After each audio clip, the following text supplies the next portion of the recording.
పరిశ్రమలు రావడం విపక్షాలకు ఇష్టం లేదా?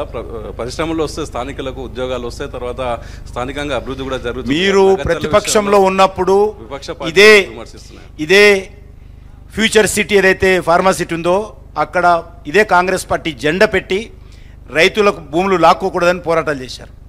మేము ఒకటే అడుగుతున్నాను, రైతులతో కూర్చోండి, ఒప్పించండి, మెప్పించండి, వాళ్ళకు కావలసినటువంటి రేట్ ఇవ్వండి, అవసరమైన దగ్గర తీసుకోండి తప్ప బలవంతాన పోలీసులను పెట్టి అక్రమ కేసులు పెట్టి బెదిరించి విపరీతంగా మొన్న జైల్లో ఆ యొక్క లగచర్ల రైతులను ఏ రకంగా కొట్టారు, వాళ్ళు ఏం నేరం చేశారని అంత కొట్టాల్సిన అవసరం ఉందా?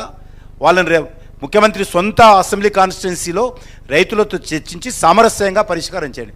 భారతీయ జనతా పార్టీ వ్యతిరేకించడం లేదు ఎక్కడ కానీ, పరిశ్రమలు రావాలని కోరుకుంటున్నాం. మేము ఈ తెలంగాణ యువతకు ఉద్యోగాలు రావాలని కోరుకుంటున్నాం.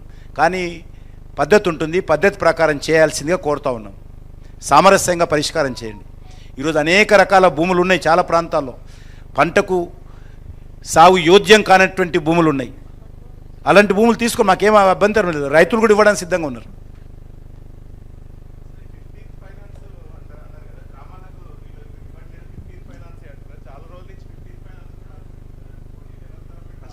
అన్ని గ్రామాలకు పద్ధతి ప్రకారము గ్రామాలకు డబ్బులు ఇస్తా ఉన్నాం. మీరు ఏ గ్రామ పంచాయతీనైనా ఇప్పుడు సర్పంచ్ లేరనుకోండి, మీరు సర్పంచ్లు అడిగితే ఇస్తారు. సర్పంచ్లకు వచ్చినటువంటి డబ్బు గత 10 సంవత్సరాలుగా మోడీ గారు ఇచ్చిన డబ్బులే తప్ప మరొక న్యాయ పైస లేదు. అంతేకాదు ఈరోజు మనరేగా కింద కేంద్ర ప్రభుత్వం ఇచ్చినటువంటి నిధులతోటే గ్రామాలలో ఇంటర్నల్ రోడ్స్ కానీ, శ్మశాన వాటికలు కానీ ఇవన్నీ కూడా మరి నిర్మాణం జరుగుతున్న విషయం. రైతు వేదికలు కానీ ఈరోజు నరేంద్ర మోడీ గారు ఇచ్చినటువంటి మనరేగా నిధులతో జరుగుతున్నాయి తప్ప రాష్ట్ర ప్రభుత్వం గతంలో కూడా ఒక రూపాయస గ్రామ పంచాయతీలో ఖర్చు పెట్టలేదు. సార్, ఈ ఉచిత విద్యుత్ ఇస్తుంది కదా సార్, 200 యూనిట్లు, దీనిపైన కూడా మీరు విమర్శలు చేస్తారు. అందరికీ రావాలని, కొంతమందికి మాత్రమే కొందరికి మాత్రమే వస్తుంది, అందరికీ రావాలని కోరుకుంటున్నాం. అందరికీ రావాలని.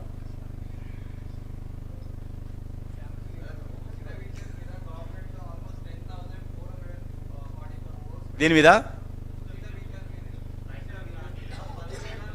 అదే నేను రైతుల ఉచిత విద్యుత్ అడగలే, నేను ఏమనలేదా ఇప్పుడు? గృహజ్యోతి ఈజ్ డిఫరెంట్, రైతులకు ఉచిత విద్యుత్ ఈజ్ డిఫరెంట్. రైతులకు ఉచిత విద్యుత్తు అగ్రికల్చర్ సంబంధించి, గృహజ్యోతి అనేది ఇండ్లకు సంబంధించి. నేను రైతులకు ఇస్తలేరని నేను అనలే. కిషన్ రెడ్డి గారు, ఒక క్వశ్చన్. అది చల్లపల్లి స్టేషన్ అనేది అరుణాతంగా మీరు నిర్మిస్తా అన్నారు కదా, దాని ఓపెనింగ్ ఎప్పుడు? ఇంకోటి అంతా పూర్తి అయిపోయింది రైలు. మొన్న ఈ వచ్చే వీక్ లోపల, అంటే ఇప్పుడు పార్లమెంట్ సమావేశాలు జరుగుతున్న బట్టి రైల్వే మంత్రి గారు అక్కడ ఉన్నారు. ఈ యొక్క పార్లమెంట్ సమావేశాల లోపే పూర్తి చేయబోతున్నాం.